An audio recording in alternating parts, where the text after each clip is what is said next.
नमस्कार मित्रों, भारतीय दंड संहिता धारा 304 प्रमाणे पहला कोईपण एक्सिडेंटना केसमां ट्रक ड्राइवर पर 2 वर्षनी सजा थती थी।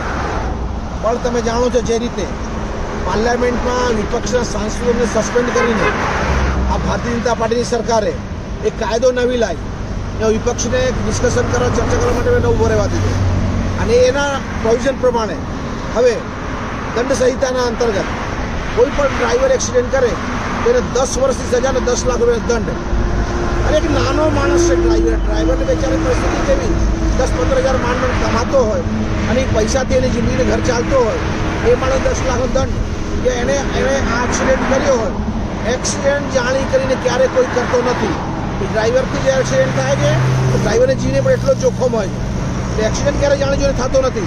त्यारे आवा नाना माणसोने दबाववाने भारतीय जनता पार्टीनी वृत्ति ए बतावे छे क्यारे भारतीय जनता पार्टी मात्र मोटा माणसो माटे काम करवा मांगे छे, नाना माणसो माटे नहीं।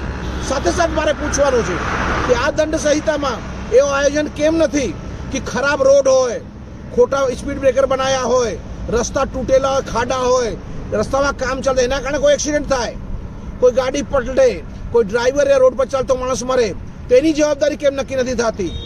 ए ज रीते આપણે જાણીએ છીએ કે આ કોન્ટ્રાક્ટરો જે આ રોડ બનાવે છે, જે મિનિસ્ટરો આ રસ્તાનો એપ્રુવલ આપે છે અને એવા અધિકારીઓ, સરકારી અધિકારીઓ જેના બેદરકારીને કારણે રોડમાં આવા મોટા પાયે એક્સિડન્ટ થાય છે, એની જવાબદારી કોણ લેશે?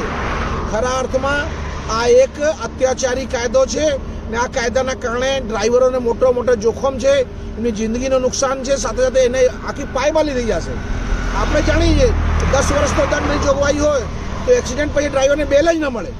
एक नाना माणस ने बेल न मळे जेनी भूल न करी जेना कारणे एक केस थयो एना पर अने जो एने बेल न मळे तो पाछो घरनी हालत शुं थाय? नाना बाळको घरमां परिवार होय। એટલે મારા મત પ્રમાણે આ જે કાયદો આવ્યો છે એ અસહનીય અને ખોટો ને મગજ વાપર્યા વગર લાયેલો ભારતીય જનતા પાર્ટીનો કાયદો છે।